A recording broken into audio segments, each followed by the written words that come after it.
విద్యార్థిలో ఉన్న దశలో మన ధర్మం ఎలా ఉంటుందంటే ధర్మేచ అర్థేచ కామేచ మోక్షేచ. ధర్మం ధర్మం అంటే కూడా బిచ్చగాడికి మనం ధర్మం వేయడం కాదు, ఎక్కడ దొరుకుతుందా బిచ్చగాడు వాడికి ధర్మం ఇద్దామనేది కాదు.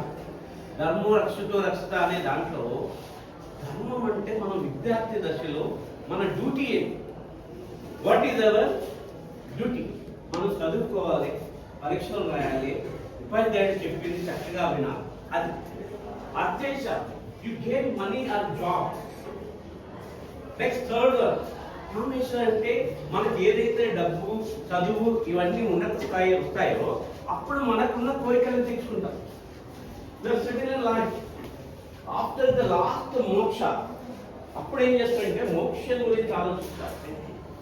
ఈ ధర్మం ఎలా ఉంటుంది అనేది ఈ 4 రకాలుగా విభజించుకుంటే మన లైఫ్ కరెక్ట్గా ఉంటుంది. మనం ఒక స్టెప్ బై స్టెప్ మెట్లు ఎట్లా ఇస్తామో ఈ ధర్మాన్ని అయితే మనం ఏం చేయనవసరం. నువ్వు దేశానికి ఏమి ఇయ్యదు, నువ్వు నీ డ్యూటీని కరెక్ట్ చేసినావంటే నువ్వు దేశానికి ఆటోమేటిక్ ఇచ్చినట్టే, దేశ ప్రగతికి నువ్వు పాటుపడ్డట్టే. నువ్వు ఒక కంట్రీకి నువ్వు ఒక వెన్నెముకవై తప్పకుండా నీ విధులను నువ్వు కరెక్ట్గా నిర్వర్తించినప్పుడు తప్పకుండా ఏమవుతుందంటే దేశానికి అదే ప్రగతి అవుతుంది. అందుకోసం ఏంటంటే ఎప్పుడైనా ఆశావాది